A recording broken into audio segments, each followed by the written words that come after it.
So today I'm joined by Andreas Villumsen, Global Account Marketing Manager at Jabra. Andreas, thanks so much for joining us today. Thanks so much for the invitation, Declan. I look very much forward to our conversation now.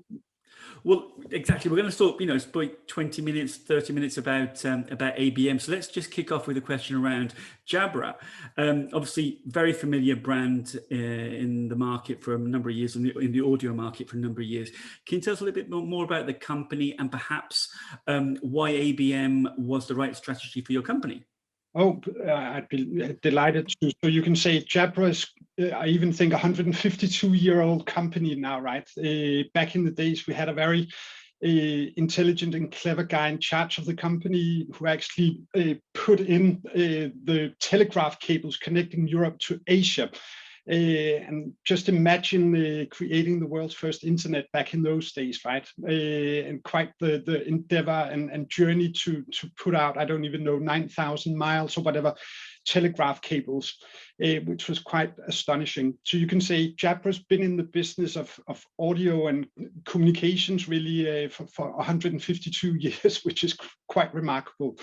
If we fast forward to today, we are a group of two large corporations listed on the Danish Stock Exchange, being one of the biggest 20 biggest companies in Denmark, called GN Store Nord, which equates to Great Northern, which is the GN abbreviation actually.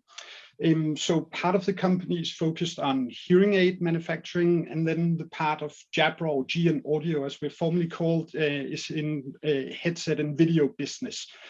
So 152 years, and having those capabilities under the same roof is actually quite remarkable, because everything that happens in hearing aid industry, miniaturization, getting amplifiers, audio, microphone, all that good stuff to work in those very tiny pieces of technology is something that we leverage intelligently, of course, in our division within Jabra. So quite a strong, powerful house we've got ourselves built here in Copenhagen.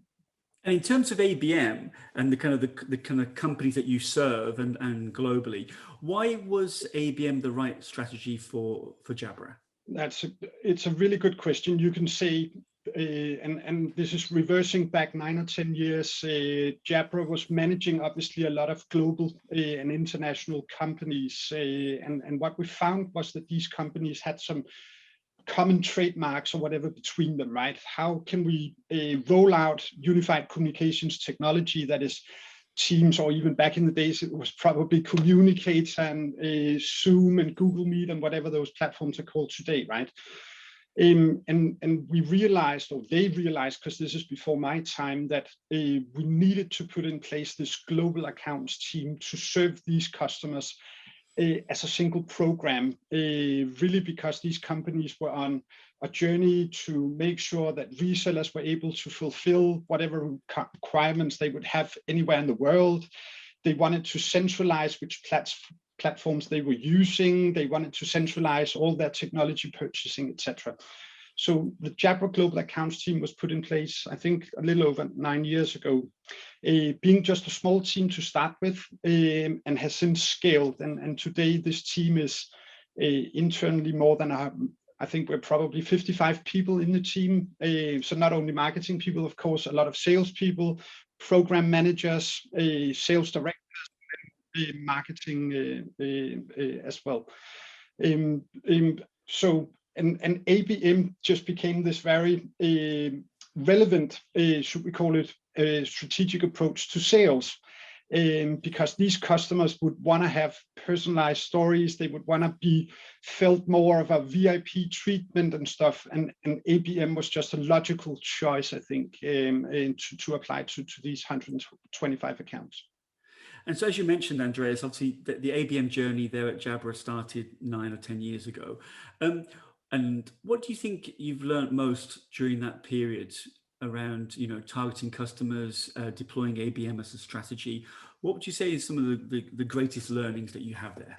Yeah, so I think sales, as soon as they realize the power and the capabilities that a dedicated marketing team can bring to them, is obviously an eye-opener, right? Not having to only, and I don't mean this disrespectfully, but not having to only use whatever corporate brand materials or whatever is being developed, but having this dedicated team in place that can transform or personalize stories and value propositions to meet the specific pain points and drivers of a customer, I think is hugely interesting, right?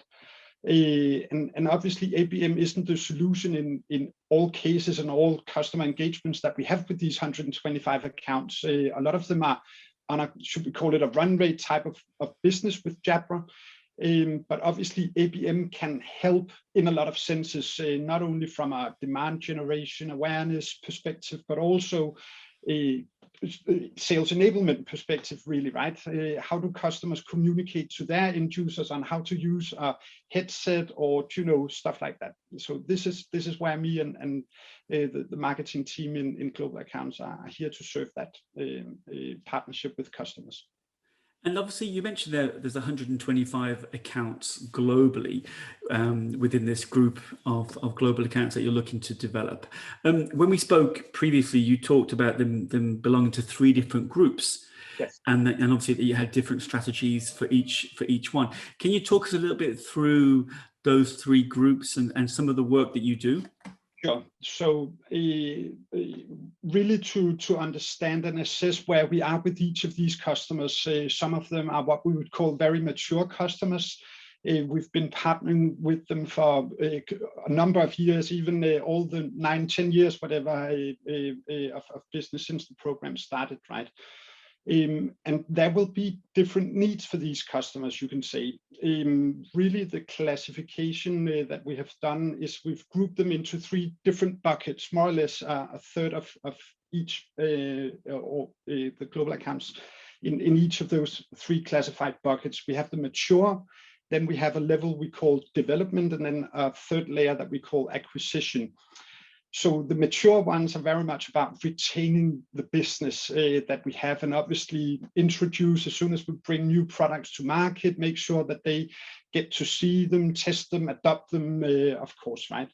But we would see significant revenue coming from all 3 main regions that we operate in. So we have a North America, Europe, and Asia Pacific region. And these mature accounts are very mature in each of all 3 regions. The development accounts is typically where we see a large portion of headquarter based revenue come in, but still with a big growth potential in the remaining regions. And then acquisition means we would have sporadic or little revenue with these customers, but still with a, should we call it a big total addressable market opportunity.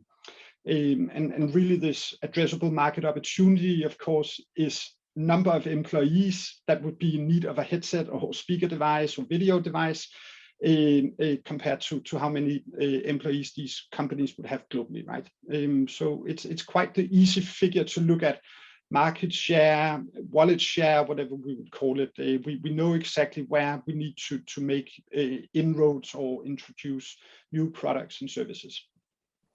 And when we were speaking previously about a couple of your clients there that are obviously very, very large global players, you mentioned that one of the key focus that you have there for the ABM program is to kind of land and expand, because very often there's, you know, hundreds of decision makers across the globe, and you have to go country to country, location to location. So what talk us through a little bit how that looks like. Yeah, so I mean, a lot of companies, I think, in a wishful thinking, would love to just have one decision maker in charge and then roll out services across the organization anywhere in the world. But that's very rarely feasible, right? Of course, there are some big strategic decisions on which platforms do we operate on, but there might very well be some local or regional preferences or legislation or whatever it could be, where you need to divert from that corporate strategy. And then simply from a decision-making point, do you have global partnerships with your vendors all across the globe, or do you prefer to have better relationship with others that might do a better job in Germany or UK or wherever, right? So there may be offsprings from that corporate strategy. So perfectly back to your outline, some companies are capable of making this global program or rollout. Others will have very decentralized decision making, and of course that makes our job harder, not having to just go to one decision maker, but perhaps multiple or even hundreds sometimes. And in terms of how you kind of take that program when you win a contract, for example, in one location, and you look to deploy ABM then across the globe, can you talk a little bit through maybe some of the program in terms of, you know, what does it look like? How are you kind of building influence across those decision makers in those multiple locations? Sure, right. So I think we would love to be able to say that we do everything in a perfect way, and that's not the case, right? Managing 124 accounts, and just to give you a number, these are 90 million employees within those 125 accounts, right? So obviously a two-man marketing team, including our two students, won't be able to ABM cover all those 125 accounts all in a single go. But I think ultimately it's very much about understanding where are we with each of those accounts. Where do we need to make plays? Do we know the right stakeholders, or do we need to create some programs or a demand generation or awareness campaigns or whatever it may be to get to know the right stakeholders, right? And obviously the revenue figures will tell us how well we are engaged, but it's very much also about the CRM discipline, the knowledge of the sales guys and the team there. Where are we and what needs to happen? And then, of course, it's very much about understanding what are the drivers within those companies. What are they trying to strategically achieve as a company? And how does unified communications and virtual collaboration and all that stuff help them? And how can we build stories that help frame that proposition? And that proposition has a lot of generic type stories. But if we want to be truly customer-centric, as we do, we need to personalize and cater for those personalized individual stories. So this is how we normally go about it. Reviewing, of course, on an annual basis, where are we with each of these counts and where do we need to focus attention? And it could be maintaining business, it could be developing new business, or it could be cross-selling, upselling, whatever, right? Okay, and then obviously, so what I'm taking from that is that you're looking from a resource point of view. You need to work out where to put your resources because you've got such a large number of accounts, and obviously, as you mentioned, serving 90 million, end users potentially, right, across all those companies. So you're looking to work out where to deploy your resources, what level of personalization you're looking to deploy, and then trying to build those stories, those engagement stories, so that clients will engage with the brand and engage with Jabra, right? So actually, Andreas, you mentioned earlier on that sales enablement is key. Building relationships with the sales team is absolutely key for the success of your ABM program there. Can you talk us through a little bit about how you've achieved that in terms of that level of alignment with your sales colleagues? So I'm being brutally honest here. We don't necessarily engage with to the same extent with all the salespeople in the global accounts team. Some of them have, either really technical difficulties that they need to have, our dedicated engineering teams to help with or whatever, right? But I think ultimately it's about aligning on those goals together with sales. One thing is revenue figure that needs to be achieved, or a target, whatever, right? That's the no-brainer of the business, and Jabra's been extremely successful, not only during pandemic year, of course, where needs for audio and video devices exploded, but even before that time, right? And so you can say the alignment with sales is a critical component. And I think if you look up ABM, it is about aligning sales and marketing on joint goals and objectives, right? So that's the no-brainer. Then you can say, what levels of the requirements does each of these accounts have? Some may not have the need to do, big adoption programs, rolling out tons of materials to their organizations. They might have what we would call a plug and play type of approach to unified communications, and that's perfectly fine. But we also know that the investment they make into our devices and their technology in general doesn't necessarily have the same levels of ROI in terms of employee productivity.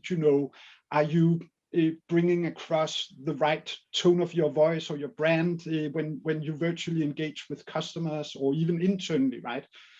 So we have some quite powerful tools and communication support services, you can say, to help these accounts. And that will differ from account to account. And actually, you made an interesting point there around, obviously what's been happening in the course of the last 12, 13, 14 months, which is obviously unheralded, and we've all been through very, very difficult times. But obviously Jabra there, in terms of their unified communication offering, this was clearly a moment of crisis, but also a moment of opportunity. And in the last Let's Talk ABM episode, I was talking to Marlo Fenney, who heads up ABM at FireEye, and they went through a similar issue around a very famous hack called SolarWinds. Mm-hmm. What was the response from Jabra when, back in March last year, when the whole pandemic hit and obviously everybody started working from home? What was the response? Yeah, and even since we have majority of our production capabilities in China, we actually saw, you can say, the very early start of the pandemic already back in January, beginning of February. Not only did it hit the Chinese New Year, so normally we would have this 2-week window where operations or production is more or less flat out not going on because of the Chinese New Year. But we suddenly saw this huge increase in demand coming from APAC-based customers, China and Hong Kong, Singapore, where of course global accounts are very much represented too, right? And those warning signs, you can say, both had a positive as well as a negative impact on Jabra, right? Because I think we were only just across the March start of the month when suddenly distributors, resellers, we are a 2-tier model company, we don't sell directly, right? They were taking in huge stock and more or less emptied all our global warehouses of products simply because this unprecedented demand started. And from a production perspective, we had no forecast that this demand was going to explode, meaning that we needed to ramp up production capabilities and all that stuff simply to keep up with that market demand, right? And you would see some customers, imagine some of the banks or insurance companies that needed to be actively working still, they couldn't have like a down period in any sense. They sent like home 40, 50,000 people to work from home. And they didn't necessarily have the right equipment to work from home that they did in office, right? So they could suddenly place 10 or 5x the number of headset orders that they normally would.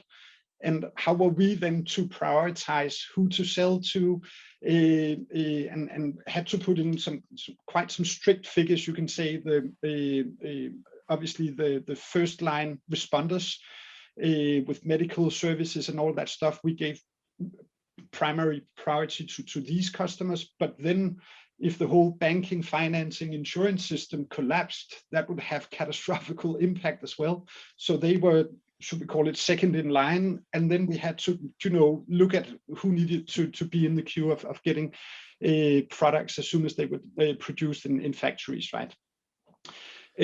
So it was just a crazy start of 2020, having to not only scale production in some capacity, even 4x the usual amount of products being produced. So very big learning for Jabra. And ultimately also having to disappoint some customers, right? That we couldn't fulfill requirements and they had to go and shop elsewhere. fortunately, right? So a tough learning moment for sure, but also very, interesting to see what response customers had, how well prepared were they. We call it disaster recovery with the platforms and anything under there, but the operational efficiency of keeping the lights on, I think was quite the tough task for a lot of these customers too, right? No, I mean, remarkable times, and companies had to, as you said, dig deep and move very, very quickly, and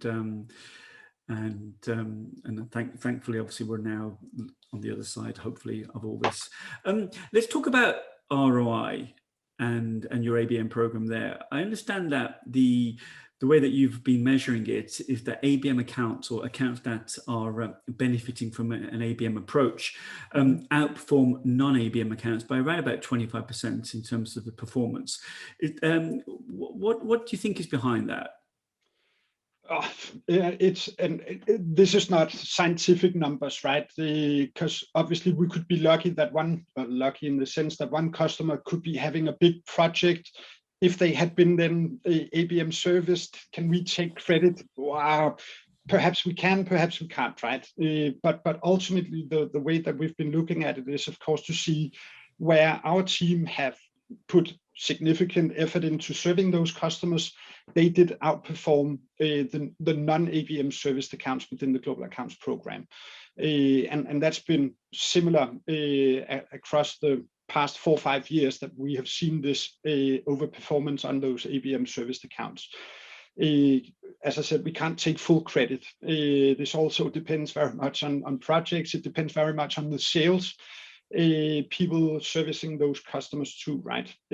But I think there is a revelation in those numbers still, that being a technology vendor and not only selling products and then forget about the customer, but having this, should we call it, VIP type of approach, making sure that they have the right communication materials, making sure that end users actually adopt using those devices that they have invested in, etc., is very much helpful.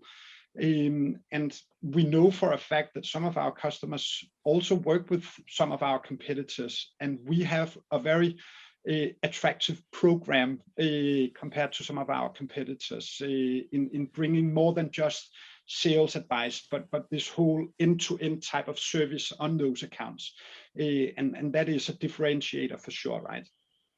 Yeah, absolutely. And in terms of the impacts that ABM has had at Jabra, what's been the response from the C-suite, from the executive team there, in terms of the ABM program and the levels of investment that they're now making in your program?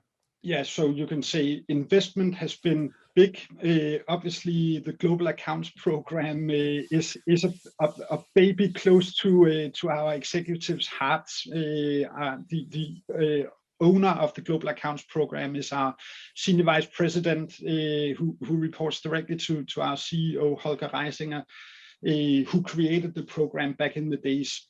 So obviously, he's our big internal sponsor, you can say. Fact is also that the Global Accounts program make up around 25% of all B2B revenue that we make at Jabra.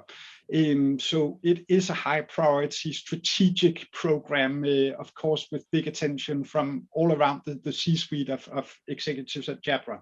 And then you can say the ABM approach compared to the, should we call it, my traditional field marketing colleagues or even channel colleagues. I think a lot of the things that we do, and we are in a special spot, you can call us incubation. To some extent, we get to test and develop new programs or initiatives, because typically the customer movement happens first with these global international customers, which puts us in a spot to be creative or try and build out new inroads to customers or develop programs that may be a new way of doing Jabra business with customers. And some of these programs, of course, gets adopted by the broader marketing organization within Jabra. So it's really an interesting place from a professional perspective to sit in this Global Accounts marketing team. Well, I think you've definitely got a lot of eyes from the organization looking down on you all. And obviously those 125 accounts are absolutely critical for the success, current and future of Jabra, right? Just a couple of questions to finish off with, Andreas. ABM, what do you think is the hardest thing about doing ABM? I would definitely say that organizations need to dedicate full-time resources to it from a marketing perspective. If you want to be successful, this is not something you can do next to your PR or events marketing or whatever, right? It needs to be full-time dedication. Otherwise, I think you're going to choke on the task. And then obviously there would be measures of the customer intimacy you want to have with customers. Do you believe that it will be a differentiator? Typically, you would also be looking at longer sales cycles. It wouldn't be those short one-offs type of approaches. So there needs to be some of these figures in place for ABM to be meaningful, I would say, right? Then, of course, the whole alignment and credibility building with sales is not something done overnight. It is something that will progress over the years and will materialize as the ABM team makes their success cases, you can say. I think dream scenario from a lot of sales guys would be to have dedicated ABM resources to support them, right? Yeah. Could they avoid spending time building PowerPoint decks or reshuffling data sheets or whatever they would be sending to their customers? That's a luxury, of course. But it also needs to make sense. You wouldn't want to do it for a customer that would be buying 50 headsets off you, right? It needs to have a certain scale or potential. Yeah, for sure. And finally, what advice would you have for anyone out there who is, at the beginning of their ABM journey, they're considering it as a go-to-market strategy, they've started and they're not quite sure it's going well. And obviously you've been doing ABM there for a number of years. What advice would you have for them? So definitely reviewing the accounts that needs to be in it, right? Or it might even be it doesn't have to be the typical one-on-one ABM approach, right? You could also have some industries for sure where you saw either big potential opportunity or where you would be able to reach a broader number of customers with more or less the same sounding value proposition, right? That makes perfect sense from an ABM approach to start broad, and then you might personalize the further down the funnel you get. But it would be very much about looking at potential, and it would be very much about looking at who are the ideal customers to be part of an ABM program. Does sales even acknowledge or want to have engagements from marketing into their sales work, right? Because if you don't have the buy-in from sales, it's going to be a disaster for sure. Andreas, thanks for that advice, and thanks so much for sharing your ABM journey with us today, and all the very best for the future. Thanks a lot, Declan. Really appreciate the talk here.